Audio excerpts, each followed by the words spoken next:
Hello, everybody, and welcome back to the Data Playbook. This is week 8, and I'm going to go through every single matchup. I'm also going to go through these in the short form like I've done before, so it'll be up to you to pause and look at any relevant information that's important to you.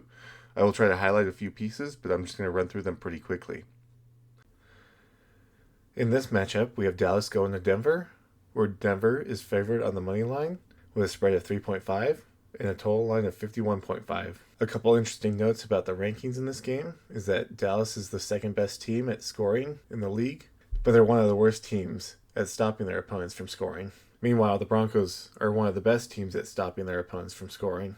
Dallas has a passing rank of 2 and an allowed passing rank of 31. Denver's a little bit more middle ground at passing and a little above average, top third at stopping their opponents from passing. And then finally, you have an allowed rushing rank of 30 from Dallas and a rushing rank of 6. So that's the other very off-kilter part of this game. And this is what you get for their team averages. One more thing I thought that was interesting to note here is that Dallas is the number one team at scoring fantasy points on average per game. So if you need fantasy points, look at players in Dallas maybe.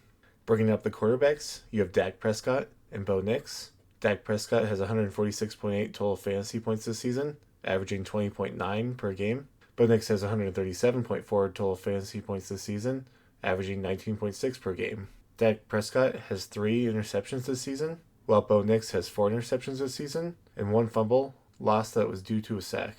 Flipping over the averages and your week-by-week breakdown. Finally, noting the rushing carry share of the quarterbacks, Dak Prescott gets about 10% of the carries on his team, while Bo Nix gets about 20% of his carries on his team. For your running backs in this game, you have Javonte Williams and J.K. Dobbins. Javonte has 130.7 total fantasy points this season, averaging 18.6 per game, and J.K. Dobbins has 85.5 total fantasy points this season, averaging 12.2 per game. The only turnover comes from Javonte Williams with 1 rushing fumble, and then switching over to the averages and having their breakdowns down here. And then just looking at their carry share, just to compare to even other running backs if you want to, Javonte gets about 63.8% of the team's total share of carries, and Dobbins gets 55.6% of the team's total share of carries.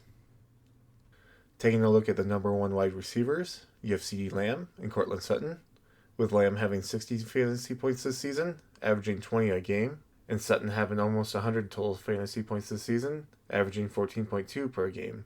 With no fumbles between them, we'll flip over to the averages. And it's to note that CeeDee Lamb's been out for a bunch of the season, but hasn't had a game under 100 receiving yards. And then looking into the receiving yards share, you have CeeDee Lamb here with 17.2%. So even with all that time that he was out, he still has 17.2% of the team's total receiving yards. And we'll take a look at Pickens here, but he owns that other large share. And over here with Sutton, he owns the largest share at 30.1%.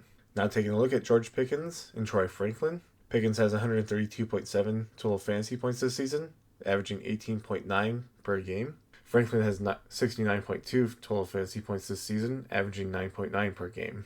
Franklin also has 1 receiving fumble loss, while Pickens has not had a turnover. Moving over to their averages and their weekly breakdowns, we also saw that Pickens owns 31.5% of the team's receiving share.